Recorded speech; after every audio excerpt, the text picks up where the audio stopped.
The only 6 exercises you need for massive arms once and for all. Huge arms that stretch your t-shirt. That's the goal of many men who go to the gym. Unfortunately, this becomes frustrating for many because even when training and following a good diet, they end up stagnating, unable to develop impressive arms. The reason for this failure is simple: insufficient anatomical knowledge about how the biceps and triceps really work. This knowledge gap leads to choosing inadequate or repetitive exercises that always work the same muscle portions while others remain neglected. The result? Incomplete muscle development that limits your gains. That's why today you'll see the only 6 exercises you really need to fully develop your biceps and triceps.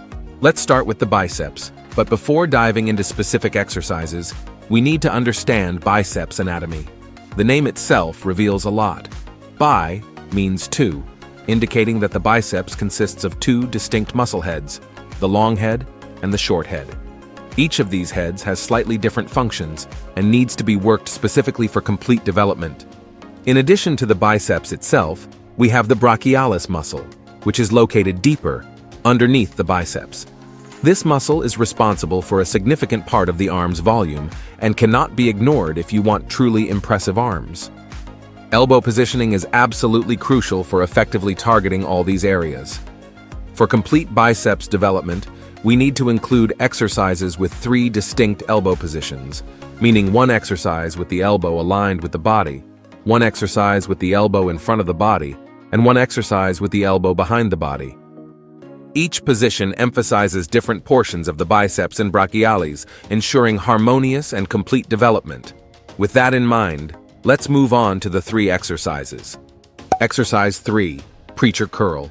The preacher curl is performed on a specific bench, also known as a Scott bench or biceps bench.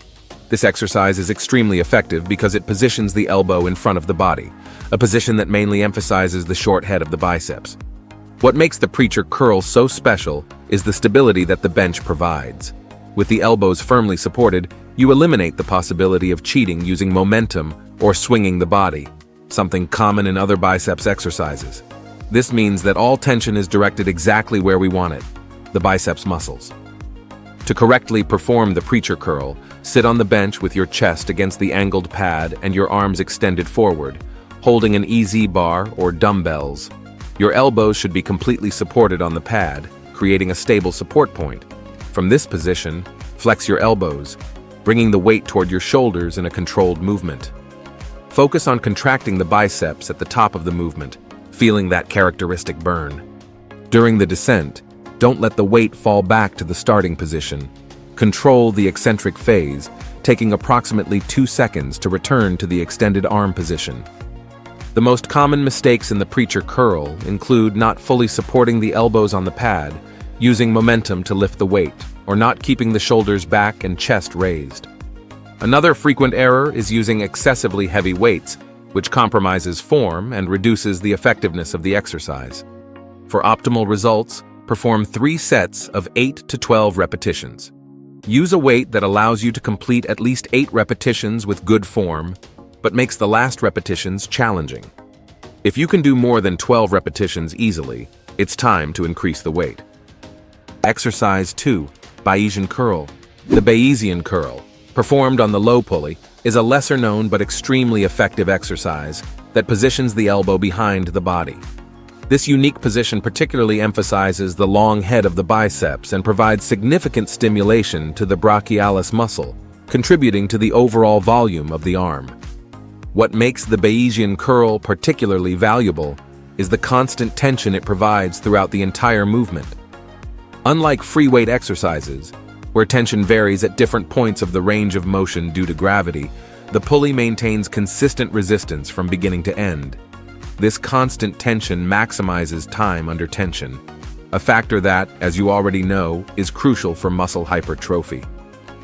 To correctly perform the Bayesian curl, stand in front of the low pulley, holding the cables as if you were going to do a low pulley crossover.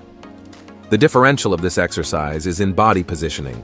You should take 1 or 2 steps forward and slightly lean your trunk forward, placing the elbows a bit behind the body line. From this position, flex your elbows and bring the cables toward your shoulders, keeping the elbows fixed in this posterior position. During the movement, focus on feeling the biceps working and maintain a fluid and controlled movement. At the point of maximum contraction, squeeze the biceps for a full second before starting the eccentric phase. The most common mistakes in the Bayesian curl include not keeping the elbows behind the body, which eliminates the unique advantage of this exercise, using momentum by moving the trunk back and forth, and not maintaining constant tension throughout the entire movement. It's also essential to avoid raising the shoulders, a clear sign that the load is excessively heavy or the technique is compromised. For optimal results, perform 4 sets of 10 to 15 repetitions. As this exercise places the biceps in a mechanically unfavorable position, you'll probably use lighter loads than in other biceps movements. This isn't a problem. The focus here is on the quality of contraction and constant tension, not on absolute weight. The Bayesian curl works exceptionally well as a final exercise in your biceps workout, taking the muscles to complete exhaustion after movements with heavier loads. Exercise 1. EZ bar straight curl. In this movement, the elbow remains aligned with the body, a position that distributes stress evenly between both heads of the biceps, with a slightly greater emphasis on the short head. Additionally, the straight curl also significantly activates the brachialis muscle, contributing to complete arm development. The great advantage of this exercise is the possibility of using substantially heavier loads compared to other biceps movements. The EZ bar, with its ergonomic curves, reduces stress on the wrists and allows for a more comfortable grip compared to a traditional straight bar. This ability to use heavier loads directly translates to greater stimulus for hypertrophy. To correctly perform the EZ bar straight curl, stand with feet shoulder width apart, holding the bar with hands in a comfortable position, usually on the curves of the bar. Keep the elbows close to the trunk and shoulders back, establishing a strong and stable posture. From this position, flex the elbows and bring the bar toward your shoulders in a controlled movement, without swinging the body or using momentum from the hips. At the top of the movement, squeeze the biceps for a second, feeling the complete contraction of the muscle. Then, lower the bar slowly, controlling the descent. A valuable tip: maintain slight tension in the biceps even in the extended position, not completely locking the elbows to maintain constant muscle tension.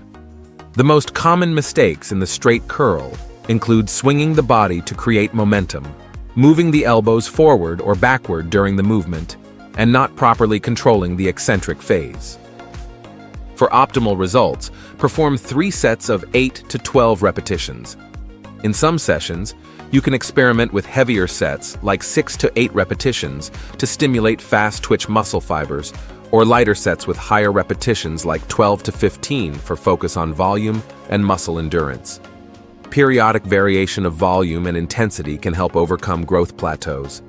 Now that we understand how to work the biceps completely, let's talk about the triceps, which represents approximately 2/3 of the total arm volume. If you want truly impressive arms, proper triceps development is absolutely essential. But before we continue, don't forget to subscribe to the channel. Having constant access to correct and science-based information is what will make you progress long-term in the bodybuilding world. The name triceps also reveals its anatomy. Tri means 3, indicating that this muscle is composed of 3 distinct heads: the long head, the lateral head, and the medial head. Each of these heads contributes uniquely to the appearance and strength of the arm. The long head is the largest of the 3, and the only one that crosses both the shoulder joint and the elbow joint. This head is responsible for much of the mass in the back of the arm and forms that characteristic horseshoe shape when the triceps are well developed. The lateral head is visible on the outer part of the arm and contributes significantly to the width of the arm when viewed from the front. The medial head, situated deeper, supports the other 2 heads and contributes to the overall density of the triceps. Just as with the biceps, elbow position plays a crucial role in effectively recruiting all heads of the triceps. We need to include exercises that vary the position of the arms in relation to the body to ensure complete development. Arms above the head particularly emphasize the long head. Arms at the side of the body distribute stress among all heads, with emphasis on the lateral and medial heads. Arms in an intermediate position offer a balance between the 3 heads. With this in mind, let's move on to the exercises you'll need. Exercise 3. Easy Bar Skull Crusher. The Easy Bar Skull Crusher is one of the most effective exercises for triceps development, mainly for the long head. This movement places the arms in an elevated position above the head, creating significant stretch in the long head of the triceps, which is precisely the head that contributes most to the volume of the back of the arm. What makes the skull crusher so valuable is its ability to completely isolate the triceps, almost entirely removing the contribution of other muscle groups. With the arms fixed in a vertical position and only the elbow movement occurring, all tension is directed to the triceps, maximizing the stimulus for growth.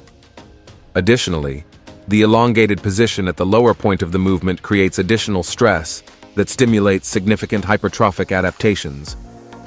To correctly perform the skull crusher, lie on a flat bench holding an easy bar with hands at a comfortable width, usually on the inner curves of the bar.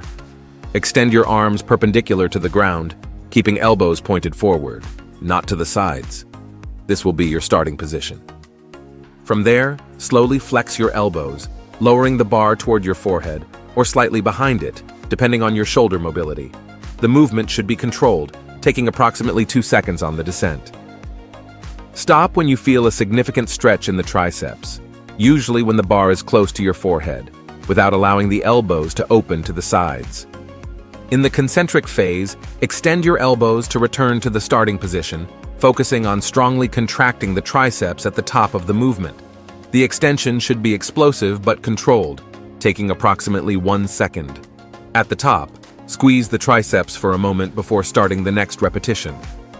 The most common mistakes in the skull crusher include moving the elbows forward and backward. They should remain fixed, pointing forward. Another error is letting the elbows open to the sides during the movement and using momentum to lift the weight, instead of contracting the triceps in a controlled manner. Safety is particularly important in this exercise. Start with a light weight to master the technique before progressing to more challenging loads. Consider having a friend for support when working with heavier loads, especially because the bar is positioned over your face. For optimal results, perform 3 sets of 8 to 12 repetitions. This is an excellent exercise to start your triceps workout when you're freshest and can use loads that really challenge the muscles. Exercise 2. Cable Triceps Kickback. The Cable Triceps Kickback is a fundamental exercise that places the arm parallel to the ground, creating an angle where all 3 heads of the triceps are recruited, with particular emphasis on the lateral and medial heads. This exercise is especially valuable for developing definition and detail on the outer part of the arm, contributing significantly to that horseshoe appearance when the arm is viewed from behind. One of the biggest advantages of the Cable Triceps Kickback is the constant tension that the pulley system provides. To correctly perform this movement, position yourself sideways to the pulley, adjusted approximately at chest height. Hold the single hand attachment and position yourself with feet approximately shoulder width apart, knees slightly flexed for stability. Lean your trunk forward approximately 30 degrees, keeping your back straight and core engaged. The arm that isn't working can support itself on the pulley or on your thigh for additional stabilization.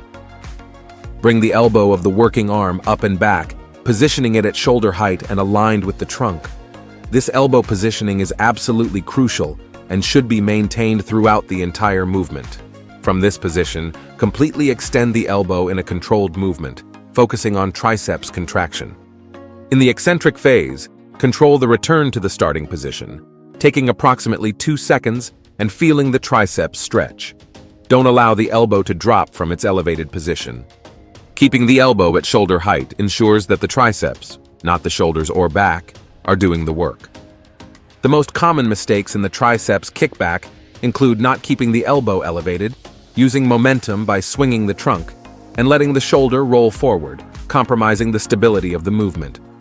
Another frequent error is not completing the elbow extension, missing the maximum contraction that occurs at the end of the movement. For optimal results, perform 3 sets of 10 to 15 repetitions for each arm. As this is a unilateral exercise, it allows correcting imbalances between the left and right sides. The triceps kickback is extremely versatile and can be positioned anywhere in the sequence of your triceps workout. It works well as a second exercise after a heavier compound movement, or as a finisher to take the muscles to complete exhaustion. Exercise 1. Dumbbell French Press.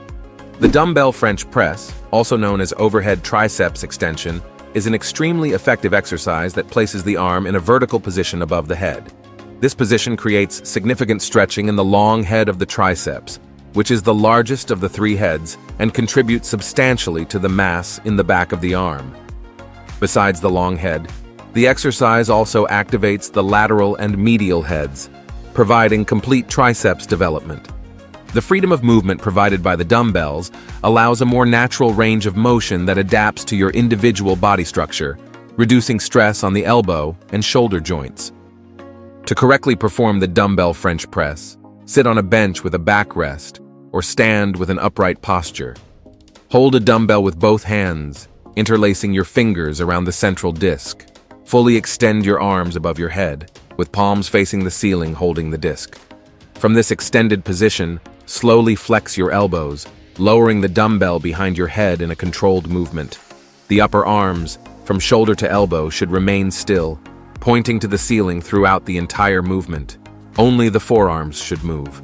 Lower the dumbbell until you feel a significant stretch in the triceps, usually when the forearms are approximately parallel to the ground or slightly below, depending on your flexibility.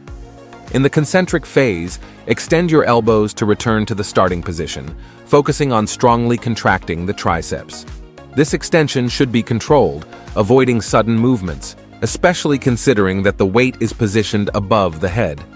The most common mistakes in the French press include moving the upper arms, using momentum to lift the weight, instead of contracting the triceps in a controlled manner, and not lowering the dumbbell enough in the eccentric phase, missing the valuable stretching of the long head. Another critical error is excessively arching the back or pushing the head forward to avoid the dumbbell, compromising posture and risking injuries. Safety is especially important in this exercise. Start with a light dumbbell to master the technique before progressing to more challenging loads. If performing the exercise standing, make sure you have enough space around you and a non-slippery floor. For optimal results, perform 3 sets of 10 to 12 repetitions.